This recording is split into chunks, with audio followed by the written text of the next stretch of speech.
Piggery का भविष्य आप अपने बलबूते पर क्या देखते हैं कि आप कैसा चलने वाला है पिगरी?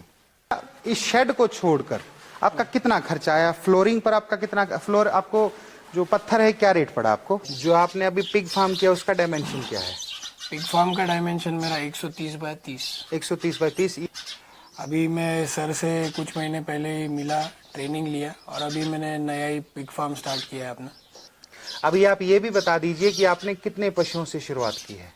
अच्छा, क्लीनिंग आप पाइप से करते हैं या नॉर्मल पाइप से, कंप्रेसर से करते हैं? नहीं, कंप्रेसर से क्लीनिंग कर रहे हैं 2 टाइम। ठीक है। आपके यहाँ पर सर्दी कितनी होती है मैक्सिमम? सर्दी मैक्सिमम 8-9 तक टेम्परेचर जाता है। अच्छा, 8-9 तक जाता है यहाँ पर। आप महाराष्ट्र से हैं, महाराष्ट्र में बहुत सारे फार्म ऐसे भी हैं जो वेस्टेज पर बहुत पाल रहे हैं अपने पशुओं को। तो आपने जो फीड का रास्ता चुना, उस वेस्टेज और फीड में आप क्या अंतर देखते हैं? आज से 1 साल बाद में आप अपने फार्म पर कितने पशु इमेजिन कर रहे हैं? 1 साल बाद का मेरा प्लान 100 मादा का है। 100 मादाएं अभी जो रखने का। ब्रीडर हमने लाए,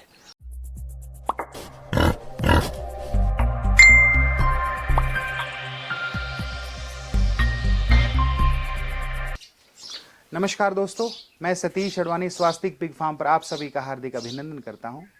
आज मैं एक युवा का वीडियो लेकर आया हूं जो पिछले गत महीने पहले ही हमारे यहां से इन्होंने ट्रेनिंग कंप्लीट किया है और अभी उन्होंने अपना फार्म सफलता से शुरू कर लिया है। लास्ट शायद 17-18 दिन पहले ही हमारे फार्म से यहां पर ब्रीड आई है। जानेंगे उनके व्यक्तित्व के बारे में, वो कैसा सोचते हैं, क्या उनकी फ्यूचर प्लान्स हैं। और मैं अभी हूँ महाराष्ट्र में, नासिक डिस्ट्रिक्ट है और सिन्नर ये है जो तालुका है। चलिए शुरू करते हैं इस वीडियो को। नमस्कार जी। नमस्कार सर। सबसे पहले आप अपना परिचय दे दीजिए प्लीज़। मेरा नाम सौरभ सिंह राजपूत है। बलीना एग्रो नाम से मेरा फार्म मैं पिछले 4 साल से रन कर रहा हूँ। सिन्नर तालुका में सोनेवाड़ी गांव है हमारा। लेयर पोल्ट्री फार्मिंग और ब्रॉयलर पोल्ट्री फार्म है मेरा। 10,000 बॉयलर पोल्ट्री फार्म है और 12,000 लेयर का फार्म है मेरा। अभी मैं सर से कुछ महीने पहले ही मिला, ट्रेनिंग लिया और अभी मैंने नया ही पिग फार्म स्टार्ट किया है अपना।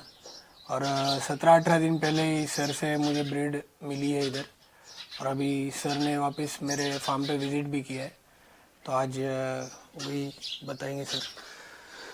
सबसे पहले तो आप अपने पास्ट के बारे में बताएं कि आपका जो लाइव स्टॉक का जो एक्सपीरियंस है वो लगभग कितने सालों का है? लाइफ स्टॉक का सर एक्सपीरियंस मेरा 4 साल का है। इससे पहले मैं बाय एजुकेशन ऑटोमोबाइल इंजीनियर हूँ। ठीक है। पुणे में मैं जॉब कर रहा था। लॉकडाउन के बाद मैं जब इधर आया गांव में, तो फिर मेरा उसके बाद प्लान थोड़ा चेंज हुआ। तो जॉब के साथ साथ हमने लाइफ स्टॉक में भी काम शुरू किया। फिर जॉब मैंने रिज़ाइन कर दिया। इस गांव का क्या नाम है जहां पर हम बैठे हैं अभी? गांव का नाम सोनेवाड़ी है सर। सोनेवाड़ी है। ये टोटल आपके पास यहाँ पर कितना लैंड है? यहाँ पे लगभग 75 एकड़ लैंड है हमारा। 75 एकड़ लैंड है, सिंगल पैच। जी। और यहाँ पर शेड कितने हैं आपके पास टोटल? शेड मेरा एक ब्रॉयलर का है और एक लेयर का है। लेयर अंडे का फार्म है और फीड मिल का एक गोडाउन है मेरा। और अभी जो पिग फार्म मैंने किया है वो बॉयलर में ही 130 फीट एंगेज करके बॉयलर में ही कन्वर्ट किया। जो आपने अभी पिग फार्म किया उसका डायमेंशन क्या है? पिग फार्म का डायमेंशन मेरा 130 बाय 30। 130 बाय 30। ये पोल्ट्री से ही आपने कन्वर्ट किया है पिगरी में। और जैसे ही पशुओं की संख्या बढ़ेगी तो? पशुओं की जैसे संख्या बढ़ेगी वैसे मैं पूरा शेड एंगेज कर दूंगा। 300 फीट का शेड है मेरा। अभी आप ये भी बता दीजिए कि आपने कितने पशुओं से शुरुआत की है? हमने लगभग 35 पशु बुक किए थे, तो उसमें से 3 मेल है और 32 फीमेल है हमारे। ठीक है। अभी आपके पास एट प्रेजेंट प्रेग्नेंट कितनी हो चुकी है, यानी कि क्रॉस कितनी हो चुकी हैं? मेरा स्टॉक जो है 14 तारीख को मुझे मिला था। ठीक है। और आज के तारीख तक मेरे पास 12 फीमेल।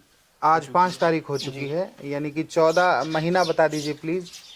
14 तारीख अप्रैल में। 14 अप्रैल को आपके पास पशु आए थे और आज 5 मई हो चुकी है। और 5 मई तक आपके पास कितनी मादाएं क्रॉस हो चुकी हैं? 12 मादाएं क्रॉस हो चुकी हैं सफलतापूर्वक। जी। अच्छी बात है। पशुओं का टेक्सचर, पशुओं ने यहाँ का माहौल को अडेप्ट कर लिया है? जी जी। आने के तुरंत 2-3 दिन बाद ही पशु एकदम फ्री। आप हाई एल्टीट्यूड पर हैं शायद? जी जी जी, पहाड़ के ऊपर ही है। ठीक है, जिसके चलते आपका जो है वो यहाँ पर गर्मी भी कम पड़ती है? गर्मी पड़ती है थोड़ी ज़्यादा, पर एनवायरनमेंट फ्रेश रहता है। वेंटिलेशन में कोई दिक्कत नहीं आती, हवा चलते रहती है। बहुत अच्छी बात है। अभी आपने 35 पशुओं से शुरुआत की है अपने फार्म की। जी। सबसे पहले तो आप अपना फ्यूचर प्लान बताएं कि आप क्या आगे देखना चाहते हैं पिग फार्मिंग में, या फिर आप युवा हैं जैसे कि आपने बताया कि आप पिछले 4 सालों से पोल्ट्री में हैं। तो आप पहले तो ये बताएं कि उससे कन्वर्ट क्यों हुए, और दूसरा आप ये बताएं कि आप पिगरी में आपका क्या विज़न है। पोल्ट्री से कन्वर्ट होने का वैसा कोई प्लान नहीं था मेरा, पर मैं जैसे कि मेरी पूरी पहाड़ी ज़मीन है तो खेती लायक मुझे कम ज़मीन है, ठीक है। तो इसीलिए मैंने लाइव स्टॉक में आने का प्लान किया। और पिगरी में कन्वर्ट होने का ये था कि पोल्ट्री थोड़ा डेलिकेट जॉब है थोड़ा, तो पिगरी में मैंने सब रिसर्च किया, आपसे ट्रेनिंग लिया, तो मुझे अच्छा लगा, इसीलिए मैं अभी आगे मैं पिगरी को लेके ही प्लान करूँगा।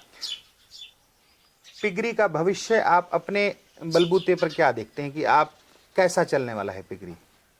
पिगरी तो बहुत अच्छा चलेगा। अभी तो फिलहाल डिमांड बढ़ रहा है, डिमांड के हिसाब से पिछले 10 साल में जितने रेट नहीं बढ़े थे उतने एक ही साल में रेट में बाउंस हुआ है। निस्संदेह। तो रेट को देखते हुए और डिमांड को देखते हुए ये सेक्टर और ग्रोथ करेगा, और हमें भी ग्रोथ करना है उस हिसाब से। पोल्ट्री और पिगरी में आप सीधा सीधा क्या अंतर देखते हैं?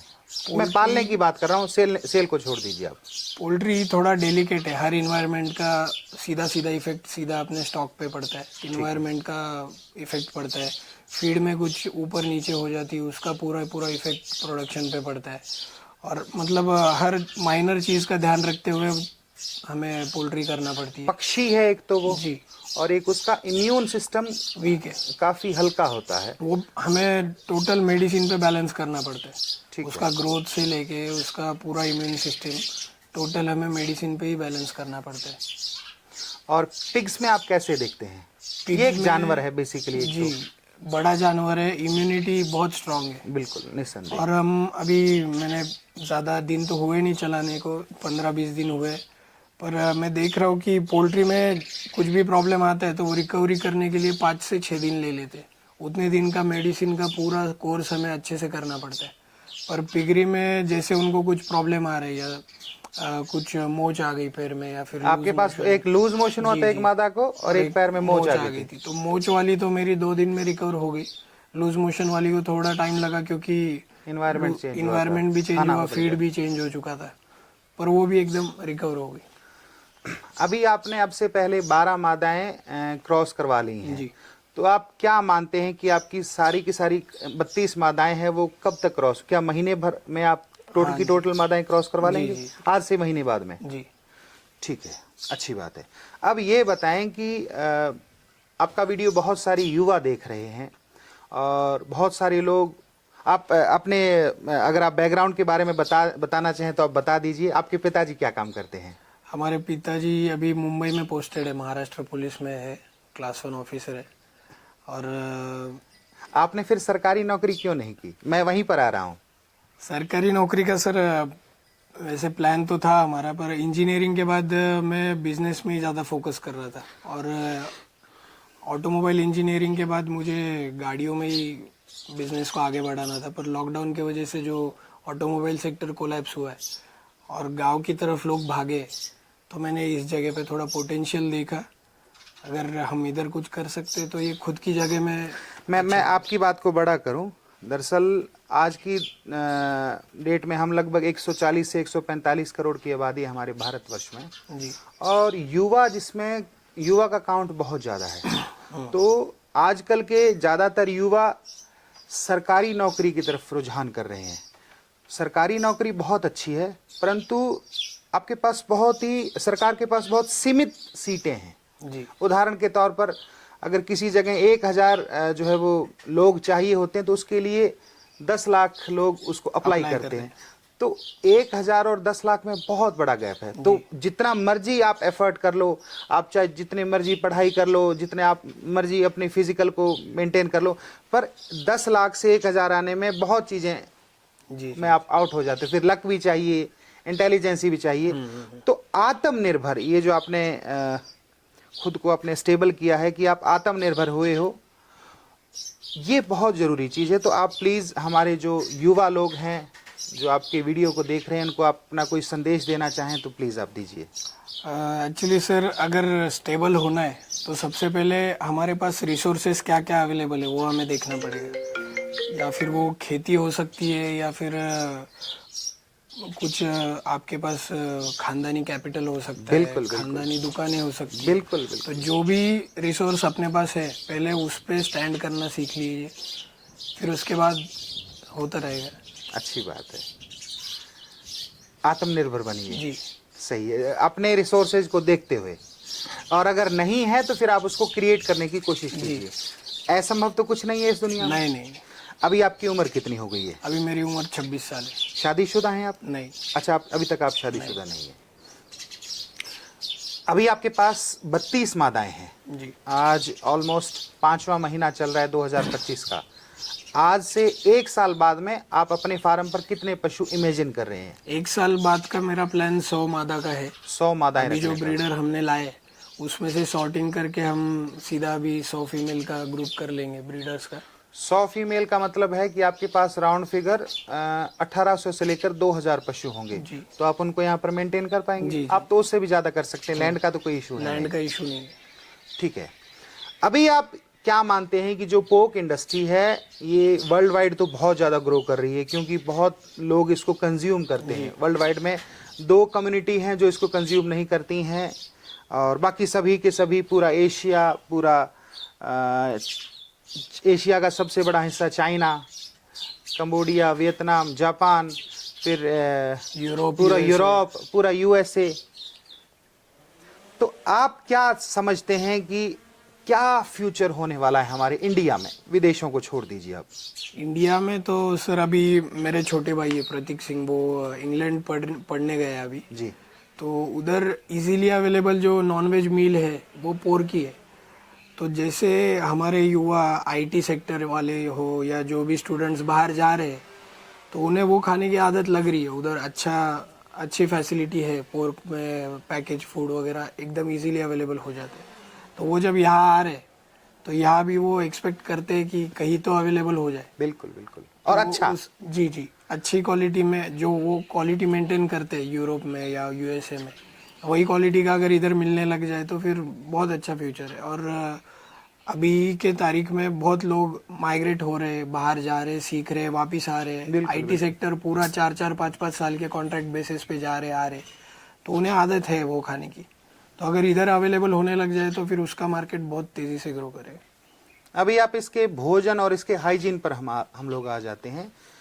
आप महाराष्ट्र से हैं, महाराष्ट्र में बहुत सारे फार्म ऐसे भी हैं जो वेस्टेज पर बहुत पाल रहे हैं अपने पशुओं को। तो आपने जो फीड का रास्ता चुना, उस वेस्टेज और फीड में आप क्या अंतर देखते हैं पर्सनली? आपने जो इसकी रिसर्च की है या ट्रेनिंग ली है, या फिर आपने बहुत सारी और भी जानकारियां ली होंगी? वेस्टेज का सर मैंने काफ़ी शेड विजिट किया, मैंने देखा। पर मतलब पोल्ट्री फार्मिंग हम करते तो सबसे ज़्यादा हम हाइजीन और जो है उसको मेंटेन करके रखते हैं, बायोसिक्योरिटी का बहुत ध्यान रखते हैं हम लोग। तो वो मद्देनज़र रखते हुए अगर उतने ही क्लीनलीनेस में, ये मुझे लगा नहीं था मैं कर सकता हूँ। मैं ट्रेनिंग के बाद ही पता चला मुझे कि मैं कमर्शियल फीड पे भी कर सकता हूँ। होटल वेस्ट का देख के मैंने प्लान कैंसिल कर दिया था, ये बिजनेस में नहीं आऊँगा। पर उसके बाद थोड़ा और रिसर्च किया, फिर पता चला इंडिया में हो रहा है कमर्शियल फीड पे भी, आपसे मिला। तो अभी हम खुद ही हमारा फीड बना रहे हैं। क्योंकि पोल्ट्री का और पिगरी का फीड कोई ज्यादा अंतर नहीं है, थोड़ा बहुत थोड़ा फॉर्मुलेशन में अंतर है और मिनरल मिक्सचर वगैरह थोड़ा ऐड हो जाता है। आप इसको फीड पर ही कंटिन्यू रखेंगे? जी टोटल फीड पे ही रखूंगा। फीड आप खुद बना रहे हैं? जी। अगर आप चाहें तो आपका फीड क्या रेट पड़ रहा है मोटा मोटी आप बता सकते हैं? 28 से 29 रुपए तक पड़ रहा है। आपका जेस्टेशन फीड पड़ रहा है अभी? अभी आपके टोटल जेस्टेशन ही चल रहा है? Total gestation. उसके बाद में लैक्टेशन होगा, तो ऑलमोस्ट आपका एवरेज 30 रुपए का आ जाएगा। 30 आ जाएगा। 30 रुपए का आ जाएगा, अच्छी बात है। अभी आप जैसा कि आपने बताया कि ये आपका जो है हाई एल्टीट्यूड है, यहाँ पर दूसरे लोकेशंस की अपेक्षा यहाँ पर थोड़ा टेम्परेचर कम रहता है। तो आप क्या एक्सपेक्ट कर रहे हैं कि आपका पशु 100 किलो कितने समय में हो जाए? औसतन 7 महीने में हो जाता है यूजुअली। मेरा टारगेट तो है मैं जल्दी से जल्दी करूं, फिर भी मेरा 6 साढ़े 6 महीने के लगभग का बहुत मुझे अच्छी लग बात रहा है कि हो सकता है। और आप फीड खुद बनाते हैं तो आप हर चीज को खुद ट्रैक कर सकते हैं। कोई उसमें फॉर्मुलेशन तब्दीली करना है तो आप खुद, आपके हाथ में, आपको किसी को बोलना नहीं पड़ेगा, किसी कंपनी को नहीं बोलना पड़ेगा। तो ये एक बहुत बड़ा आपका एडवांटेज है। अब दूसरी बात, आपके पास पिछले 15-16 दिनों में आप पशुओं से इंटरेक्ट हुए, आपने पशुओं से बातचीत की, पशुओं ने आपको जाना, आपने पशुओं को जाना, तो कितना हार्ड है इसको संभालना, थोड़ा आप समझाइए। पशु को संभालना हार्ड नहीं है। पशु एक्चुअली इतना फ्रेंडली है कि मैं पिछले 15-20 दिन से उनके साथ ही हूँ, सुबह शाम में 2-3 टाइम। अभी तो मेरा 2-3 दिन से जाना कम हो गया है।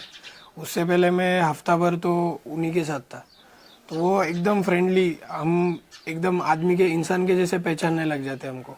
शेड में जाने के बाद सब अपने पास आते हैं। फीडिंग के टाइम पे बराबर वो अलार्म वॉच के जैसे आवाज कर देंगे। बिल्कुल बिल्कुल। वो घड़ी देखने की भी जरूरत नहीं है। 4 बजे का अगर फीडिंग टाइम है तो 3:45 बजे से वो आवाज चालू कर देंगे। बिल्कुल बिल्कुल बिल्कुल। उनका सुबह का भी फीडिंग, शाम का फीडिंग, वो उनके हिसाब से, उनको जब चाहिए, जो चाहिए वो खुद ही मांग लेंगे। सिर्फ आपको समझना है। कितना साफ सुथरा पशु है वो भी प्लीज आप हमारे साफ सुथरा पशु है वो टोटली अपने रखने के ऊपर है। हम अगर गंदगी में ही रखेंगे तो वो तो खुद नहीं उठाने वाला है। हाँ, वो खुद ही साफ सफाई तो कर नहीं सकता, तो वो उधर ही सोएगा, उधर ही रहेगा, एडजस्ट कर लेगा खुद को। आप जैसे भी रखोगे, पर जितना साफ रखोगे उतना अच्छा है। हालांकि अभी आपके पास पशु ज्यादा नहीं है, पर आप इसकी सफाई को कैसे मेंटेन करते हैं? अभी सफाई तो सिर्फ 2 टाइम वॉशिंग चालू है मेरा। अभी मेरा फार्म का अंडर कंस्ट्रक्शन ही है, ड्रेनेज लाइन वगैरह बनाना है मुझे। ठीक है। अभी तो आपका इतना वेस्टेज भी नहीं हो रहा है? हाँ, अभी कम हो रहा है। तो अभी जो भी हो रहा है मैं झाड़ू को उसमें निकाल दिया है मैंने। अच्छी बात है। पर अभी कितने लोग संभाल रहे हैं इसको? एक ही आदमी, एक ही बंदा संभाल रहा है। एक ही आदमी संभाल रहा है। और जो उनका हीट डिटेक्शन है या फिर कोई उसका इंजेक्शन है वो कौन करता है? वो अभी फिलहाल मैं ही कर रहा हूँ। इंजेक्शन वगैरह तो हम पोल्ट्री को करते, तो उसकी वजह से हमें आदत है। ठीक है। वो तो डेलिकेट बर्ड है वो, तो ये तो बहुत हार्ड है। इसको इंट्रामस्कुलर कहा भी, जहाँ मसल है वहाँ पे अच्छे से आपको जगह स्पॉट मालूम होना चाहिए, आराम से इंजेक्ट। हार्ड है या आसान है? नहीं, आसान है। आसान है, अच्छी बात है। सो आप अपना एक बेहतरीन भविष्य देखते हैं इस पिगरी क्षेत्र में? देख रहा हूँ मैं। मेरा फ्यूचर प्लानिंग वही है कि जितना ज़्यादा से ज़्यादा एक ही लाइफ स्टॉक में बढ़ा जाए उतना अच्छा है। मेरा पहले पोल्ट्री में प्लानिंग था, और पोल्ट्री से मेरे को आसान और अच्छी ग्रोथ देने वाला बिजनेस ये लग रहा है। एक अच्छी चीज आपके पास ये है कि आपके पास ऑलरेडी शेड बने हुए हैं। देखो, इंफ्रास्ट्रक्चर पर बहुत खर्चा आ जाता है। सबसे पहले जमीन खरीदो, फिर उसमें शेड बनाओ, पानी लो, इलेक्ट्रिसिटी लो, एक घर बनाओ। आपके पास ऑलरेडी जो बेसिक चीजें हैं वो सब आपके पास उपलब्ध हैं। तो उसका आपको कितना बड़ा एडवांटेज मिलने वाला? आपके पास शेड का साइज मुझे बताएंगे, जो टोटल आपके पास शेड है? अभी मेरे पास बॉयलर का 320 बाय 30 का शेड है पूरा। 320 × 30 का शेड है जी। और लेयर का मेरे पास 280 बाय 35 का शेड है। वो डबल है। समझ गया मैं। वो जो हम शेड देख पा रहे हैं, ड्रोन शॉट में दिख जाएगा आपको। अच्छा, ये डबल है, यानी कि आप इसको डबल लेयर भी, यानी कि नीचे भी पशु रख सकते हैं, ऊपर भी पशु रख सकते हैं। अच्छी बात है। तो आपके पास स्पेस का कोई मसला नहीं है। आपके पास उसका वेस्ट फेंकने का कोई मसला नहीं, क्योंकि बहुत बड़ा लैंड है। जी। अब मुद्दा ये है कि आपकी खुद से कंपटीशन करना है कि आप कितना बेहतर कर सकते हैं, कितना उसको अच्छे से कर सकते हैं। मेरी तरफ से आपको शुभकामनाएं, उज्जवल भविष्य की मैं आपकी कामना करता हूं। और आप आने वाले 5-6 महीने में मैं उम्मीद करता हूं कि आपके पास 200-250 नए मेहमान आ जाएंगे, जिनको आप अच्छे से संभाल पाएं। और अभी तो आपके यहाँ पर सर्दी कितनी होती है मैक्सिमम? सर्दी मैक्सिमम 8-9 तक टेम्परेचर जाता है। अच्छा, 8-9 तक जाता है यहाँ पर। तो आप उसको मेंटेन करना आपको आता है, क्योंकि आप ऑलरेडी पोल्ट्री फार्मर हैं। मेंटेन कर ही रहे हैं। पोल्ट्री का ब्रूडिंग हम मेंटेन करते हैं। सर्दियों में लगभग 12 दिन तक हमें ब्रूडिंग मेंटेन करना पड़ता है। ठीक है। आप कितना टेम्परेचर मेंटेन करते हैं? 30-35। बहुत। इसमें तो आपको 27 ही करना होगा। अगर आप 27 मेंटेन कर पाते हैं तो आपके पशु एकदम आनंद मंगल रहेंगे। बहुत बहुत शुभकामनाएं आपको, उज्जवल भविष्य की कामना करता हूं। Thank you sir. बहुत बहुत धन्यवाद।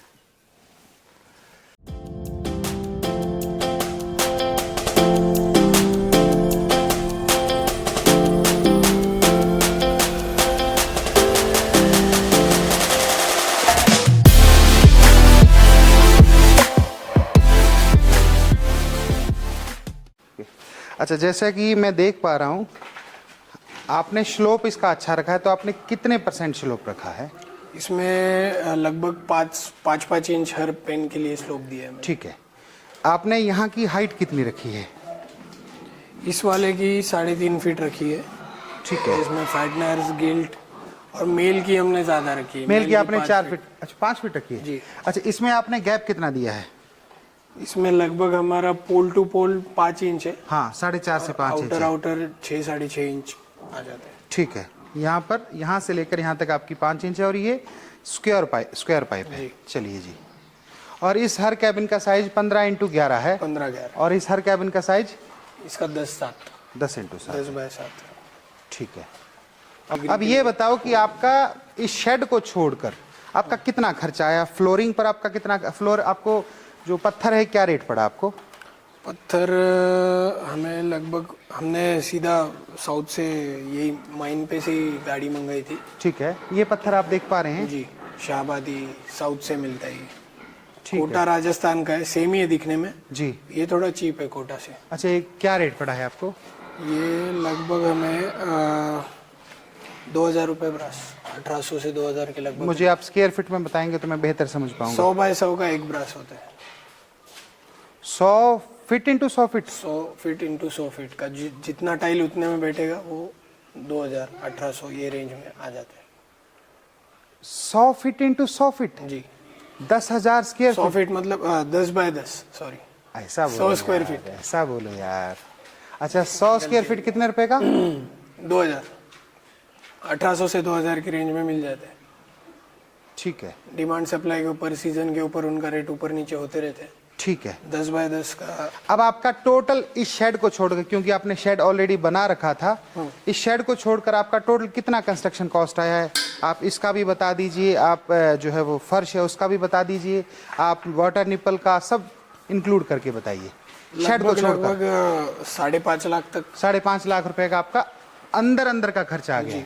और अगर इसको हम शेड को अगर हम इंक्लूड करें तो, क्योंकि आपको शेड का एक्सपीरियंस भी है, सिर्फ 130 इंटू 30 का 130 इंटू 30 का शेड कंस्ट्रक्शन, और ये अगर करवाना है पूरा तो इसके ये फ्लोरिंग और स्टील फैब्रिकेशन का लगभग 6 लाख रुपए लेबर के साथ पकड़ के चलिए। ठीक है। और 130 बाय 30 के शेड को कंस्ट्रक्शन होने में उसको भी लगभग 6 लाख लग जाएंगे। आप 12 लाख रुपए में आप शेड बना देंगे? जी। अच्छी बात है। ये हालांकि इतने सस्ता बनता नहीं है, पर आपने बहुत सारी चीज़ों को वर्कआउट कर रखा है। हाँ। चले जाएंगे। जी। जैसा कि आप मेरे राइट हैंड तरफ देख रहे हैं, इधर ब्रॉयलर हैं और पूरा का पूरा शेड ही ब्रॉयलर्स का है। अच्छा, क्लीनिंग आप पाइप से करते हैं या नॉर्मल पाइप से, कंप्रेसर से करते हैं? नहीं, कंप्रेसर से क्लीनिंग कर रहे हैं 2 टाइम। ठीक है। और दोपहर में अगर हीट ज़्यादा होती है और हवा वगैरह ब्लॉक हो जाती है तो फिर एक बार और पानी से फौरा मार देते हैं ठीक है। ठंडक के लिए। बहुत अच्छी बात है, बहुत अच्छा लगा। और वो आपका जो है वो छोटा सा फार्म हाउस वो भी बहुत शानदार है जी। और बेहतरीन है। बस अब मैं ये अपेक्षा करता हूँ कि आने वाले 3-4-5 महीनों में आपके फार्म पर 250-300 बच्चे नए आएंगे, तो आप उनका अच्छे से आप उनकी मेज़बानी कर सको, ऐसी हम कामना करते हैं। जी सर, शुभकामनाएं। Thank you.